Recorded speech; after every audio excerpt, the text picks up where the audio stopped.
Get ready with me दळण आणायला जाऊयात का ऑडिशन. कारण मी इंडिपेंडंट आहे, मला कोणाची गरज नाहीये आणि मी समर्थ आहे स्वतःवर प्रेम करायला, असं ओरडून ओरडून सांगितल्यामुळे आता असं आहे की हे कामं करायलाही कुणी नाहीये आणि मला बाहेर कुठे घेऊन जायलाही कुणी नाहीये. कुणी नाहीये म्हणजे प्लीज कुणी विचारू नका, कुणी नाहीये म्हणजे मला आवडेल अशी कुणी व्यक्ती नाहीये. असो, टू बी ऑनेस्ट, इंडिपेंडंट होणं हा खूप मोठा स्कॅम आहे. म्हणजे दुरून डोंगर साजरे. आधी असं वाटतं की यार नाही, माझं डिसिजन मी घेईल, माझी काळजी मी घेईल आणि मला हवं तसं मी वागेल. पण हे सुरुवातीलाच बरं वाटतं.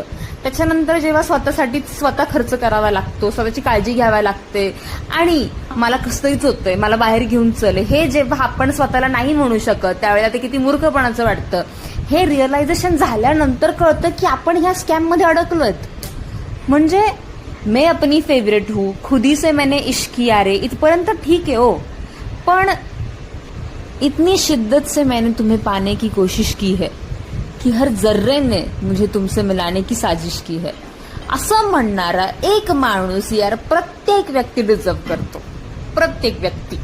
आणि खरं सांगू का, आत्ता खऱ्या अर्थाने मला त्या म्हणीचा अर्थ कळला स्वतःवर इतके दिवस प्रेम केल्यानंतर, कि ये इश्क नहीं आसान, बस इतना समझ लीजिए कि आग का दरिया है और डूब के जाना है.